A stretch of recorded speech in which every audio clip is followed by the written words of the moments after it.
നസ്കർ, ഹിന്ദുവും മുസ്ലിമും ക്രിസ്ത്യാനിയും ഉൾപ്പെട്ട ഒരു ബഹുസ്വര സമൂഹമാണ് കേരളത്തിൻ്റേത്. ഭരണരീതികളിൽ പലപ്പോഴും മാറ്റം വരും ഘടകകക്ഷികൾ മാറുമ്പോൾ. UDF അധികാരത്തിൽ വരുമ്പോൾ മുസ്ലിം ലീഗ് ഘടകകക്ഷിയായതുകൊണ്ട് തന്നെ ഭരണത്തിൽ അവർക്ക് സ്വാധീനം കൂടുതലാവും. അതുകൊണ്ട് തന്നെ ചില ഹിന്ദു ആക്ടിവിസ്റ്റുകൾ UDF അധികാരത്തിൽ വന്നാൽ ഇവിടെ മുസ്ലിം ഭരണമാണ് എന്ന് പ്രചരിപ്പിക്കുന്നത് പതിവാണ്.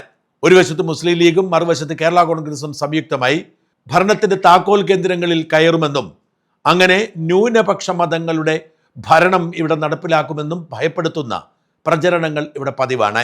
ഈ തെരഞ്ഞെടുപ്പിൽ CPM-ഉം BJP-യും UDF-നെതിരെ ഉയർത്തിയ ഏറ്റവും വലിയ ആയുധവും ഇസ്ലാം ഭരണം വരാൻ പോകുന്നു എന്നതായിരുന്നു.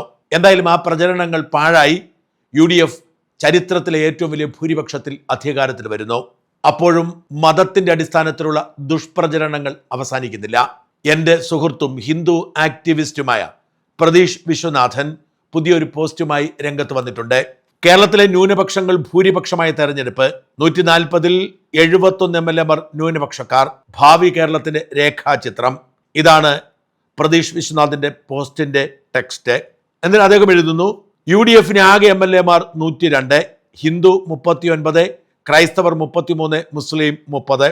LDF-ന് ആകെ 35, ഹിന്ദു 27, മുസ്ലിം 3, ക്രൈസ്തവർ 5.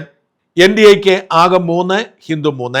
അങ്ങനെ ആകെ 69 ഹിന്ദു MLA-മാരും 36 ക്രിസ്ത്യൻ MLA-മാരും 35 മുസ്ലിം MLA-മാരും, ആകെ 71 ക്രിസ്ത്യൻ മുസ്ലിം MLA-മാർ. ഇതാണ് ഈ പ്രചരണത്തിന്റെ കാതൽ. പ്രതീഷ് വിശ്വനാഥിന്റെ പോസ്റ്റിന് കീഴെ വലിയ തോതിൽ ബഹളങ്ങളും ചർച്ചകളും വെല്ലുവിളികളും പിന്തുണയും ഒക്കെ നടക്കുന്നുണ്ട്. ആദ്യമേ പറയട്ടെ, പ്രതീഷിന്റെ കണക്ക് ശരിയാണെന്ന് ഞാൻ വിശ്വസിക്കുന്നില്ല. പ്രതീഷിന്റെ പോസ്റ്റ് കണ്ടതിന് ശേഷം ഞാൻ കേരളത്തിലെ മുഴുവൻ MLA-മാരുടെയും തലയെണ്ണി അവരുടെ മതം ചികഞ്ഞു നോക്കി. എൻ്റെ ശ്രദ്ധയിൽപ്പെട്ടത് 74 ഹിന്ദു MLA-മാരും 35 മുസ്ലിം MLA-മാരും 31 ക്രിസ്ത്യൻ MLA-മാരും എന്നാണ്. 35 മുസ്ലിം, 31 ക്രിസ്ത്യൻ, 74 മുസ്ലിം. ഞാൻ ഈ കണക്കിനെ കുറിച്ചുള്ള എൻ്റെ സംശയം പ്രതീഷിനെ വിളിച്ചു ചോദിച്ചു. പ്രതീക്ഷ അതിൻ്റെ അകത്ത് ഉമാ തോമസിനെ ക്രിസ്ത്യാനിയായി കൂട്ടിയിട്ടുണ്ട്. ഉമ ഹിന്ദു കുടുംബത്തിൽ ജനിച്ച വിശ്വാസിയാണ്. ക്രിസ്ത്യൻ കുടുംബത്തിൽ ജനിച്ച അവിശ്വാസിയായ PT തോമസിനെയാണ് കല്യാണം കഴിച്ചത്. അപ്പോഴും ഉമ ഹിന്ദു വിശ്വാസം പിന്തുടർന്നയാളാണ്. അമൃതാനന്ദമയി ദേവിയുടെയൊക്കെ വലിയ ഭക്തയാണ്. ഭർത്താവിൻ്റെ പേര് തോമസ് ആണ് എന്നല്ലാതെ ഉമ ഒരു തരത്തിലും ക്രൈസ്തവ മതവുമായി ഒരു ബന്ധവും സ്ഥാപിച്ചിട്ടില്ല. പിന്നെ എങ്ങനെയാണ് ഉമാ തോമസിനെ ക്രിസ്ത്യാനിയാക്കുന്നത് എന്നെനിക്കറിയില്ല. ബാക്കി 4 പേരെ കുറിച്ച് ഡാറ്റ തയ്യാറാക്കിയവരോട് ചോദിച്ചിട്ട് പറയാം എന്നാണ് പറഞ്ഞത്. അപ്പോൾ അദ്ദേഹം പറഞ്ഞ ഒരു ഉദാഹരണം ചില ക്രിപ്റ്റോ ക്രിസ്ത്യൻസ് ഉണ്ടെന്നാണ്. ഉദാഹരണത്തിന് ദേവികുളത്തെ F രാജ. ഇതൊരു സാങ്കേതികമായ പ്രശ്നമാണ്. കേരളത്തിലെ ദളിതരിൽ പലരും ക്രിസ്തു വിശ്വാസമുള്ളവരാണ് എന്നത് സത്യമാണെങ്കിലും അവർ നിയമപരമായി ഹിന്ദുക്കളാണ്. അവർ ക്രൈസ്തവരാണെങ്കിൽ അവർക്ക് ഒരു കാരണവശാലും ആ സ്ഥാനത്തേക്ക് മത്സരിക്കാനോ MLA ആവാനോ കഴിയില്ല. ദേവികുളത്തെ പഴയ MLA ക്രിസ്ത്യാനിയാണ് എന്ന പേരിൽ കേസ് പോലും ഉണ്ടായി. ഹൈക്കോടതി അയാളുടെ MLA സ്ഥാനം അസാധുവാക്കി. എന്നാൽ സുപ്രീം കോടതി അത് പുനഃസ്ഥാപിച്ചു നൽകി. അതുകൊണ്ട് തന്നെ ഇവരിൽ ആരെങ്കിലും ക്രിസ്ത്യാനിയാണെങ്കിലും അവർ ഹിന്ദുവായി കണക്കാക്കാൻ പറ്റൂ.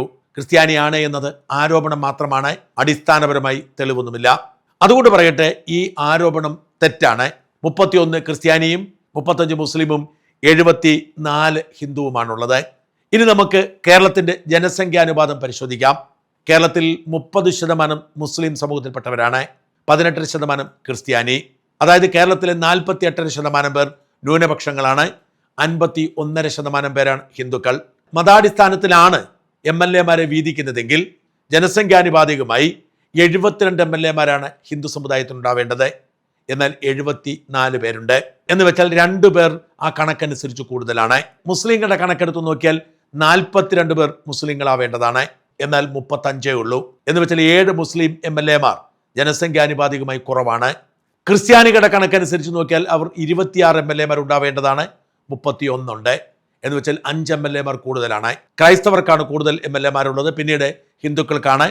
MLA-മാർ കുറവുള്ളത് മുസ്ലിങ്ങൾക്കാണ്. പ്രതീഷ് വിശ്വനാഥൻ പറയുന്ന കണക്കനുസരിച്ചാണെങ്കിൽ തീർച്ചയായും 2 ഹിന്ദു MLA-മാരും 5 ക്രിസ്ത്യൻ MLA-മാരും രാജിവെച്ച് അവിടെ മുസ്ലിം MLA-മാരെ നോമിനേറ്റ് ചെയ്യേണ്ടി വരും. മാത്രമല്ല, ഈ പറയുന്ന പ്രതീഷ് വിശ്വനാഥൻ ഒരു കാര്യം മറന്നുപോകുന്നു. അദ്ദേഹത്തിന്റെ ഫേസ്ബുക്ക് എടുത്തു നോക്കിയാൽ ഒരു വശത്ത് മോദിയും മറുവശത്ത് അമിത്ഷായുമാണെന്ന് ഓർക്കണം. ഇന്ത്യൻ പാർലമെന്റിൽ എത്ര മുസ്ലിം ക്രിസ്ത്യൻ MLA-മാരുണ്ട്? അതിന് ഞാൻ BJP കുറ്റപ്പെടുത്തത്തില്ല. കാരണം BJPക്ക് മുസ്ലിം വോട്ട് ചെയ്യാത്തടത്തോളം കാലം മുസ്ലിമിനെ സ്ഥാനാർത്ഥിയാക്കി ജയിപ്പിക്കേണ്ട ബാധ്യതയൊന്നുമില്ല.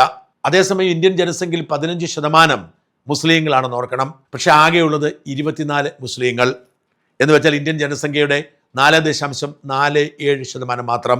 ഈ 25 മുസ്ലിങ്ങളെയും പ്രൊഡ്യൂസ് ചെയ്തിരിക്കുന്നത് കോൺഗ്രസ് പാർട്ടിയും മറ്റ് ന്യൂനപക്ഷ പാർട്ടികളുമാണ്.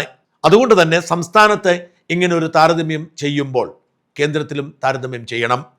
വാസ്തവത്തിൽ മതത്തിൻ്റെ പേരിൽ ഇത്തരം താരതമ്യങ്ങൾ ആവശ്യമാണോ എന്ന് ചിന്തിക്കേണ്ട സമയം അതിക്രമിച്ചിരിക്കുന്നു.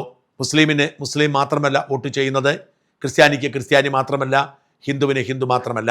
നമ്മളൊക്കെ മനുഷ്യരാണ്. മതം രണ്ടാമത് വരുന്നതാണ്. നമുക്കൊക്കെ നമ്മുടെ ഭരണഘടന ഉറപ്പു നൽകുന്ന മൗലികാവകാശം അനുസരിച്ച് ഏത് മതത്തിലും വിശ്വസിക്കാം. എല്ലാം മതത്തിൻ്റെ പേരിൽ കാണുകയും മതത്തിൻ്റെ പേരിൽ വിമർശിക്കുകയും ചെയ്യുന്നത് ഉചിതമാണോ എന്ന് ചിന്തിക്കണം. ഇനി അഥവാ വിമർശിക്കുന്നുണ്ടെങ്കിൽ അത് ഫാക്ച്വലി കറക്റ്റ് ആയിരിക്കണം. ഇവിടെ ഫാക്ച്വലി കറക്റ്റ് അല്ലാത്ത ഒരു സ്റ്റാറ്റിസ്റ്റിക്സ് കൊണ്ട് മതം പറയുന്നത് ഒട്ടും ഉചിതമല്ല. മറ്റു ചില പോസ്റ്റുകൾ ഞാൻ കണ്ടു. മുസ്ലിം ക്രിസ്ത്യൻ സ്ഥാനാർത്ഥികൾ മാത്രമാണ് 50,000-ലധികം വോട്ടിന് ഭൂരിപക്ഷത്തിൽ ജയിച്ചത് എന്നായിരുന്നു ആരോപണം. BJP 3 ജയിച്ചത് കഷ്ടിയാണ്. ബാക്കിയുള്ള ഹിന്ദു സ്ഥാനാർത്ഥികളും ജയിച്ചത് കഷ്ടിയാണ്. എന്നാൽ മുസ്ലിം ക്രിസ്ത്യൻ സ്ഥാനാർത്ഥികൾ മാത്രം 50,000-ലധികം വോട്ടിന് ഭൂരിപക്ഷത്തിൽ ജയിക്കുന്നു എന്നാണ് ചിലരുടെ ആരോപണം. ആ ആരോപണത്തിൻ്റെ നിജസ്ഥിതി നോക്കാം. മുസ്ലിം ലീഗ് എന്ന രാഷ്ട്രീയ പാർട്ടിയുടെ സ്ഥാനാർത്ഥികളാണ് മഹാഭൂരിപക്ഷം പേരും 50,000-ലധികം വോട്ടുകളുടെ ഭൂരിപക്ഷത്തിൽ ജയിച്ചത്. UDF തരംഗമുണ്ടാവുമ്പോൾ അത് സ്വാഭാവികമാണ്. മുസ്ലിം ലീഗ് സ്ഥാനാർത്ഥികൾ വലിയ ഭൂരിപക്ഷത്തിൽ ജയിക്കുന്നത് പുതിയ കാര്യമല്ല. അതേസമയം LDF തരംഗമുണ്ടായപ്പോൾ വലിയ ഭൂരിപക്ഷം കിട്ടിയത് ഹിന്ദു സ്ഥാനാർത്ഥികൾക്കാണെന്ന് ഓർക്കണം. പിന്നെ 50,000 കടന്ന 2 പേർ, ഒരാൾ ഉമാ തോമസും മറ്റൊരാൾ ചാണ്ടി ഉമ്മനുമാണ്. ഉമ ഹിന്ദുവാണ്, ചാണ്ടി ക്രിസ്ത്യാനിയാണ്. തൃക്കാക്കരയുടെയും പുതുപ്പള്ളിയുടെയും സ്വഭാവം അതാണ്.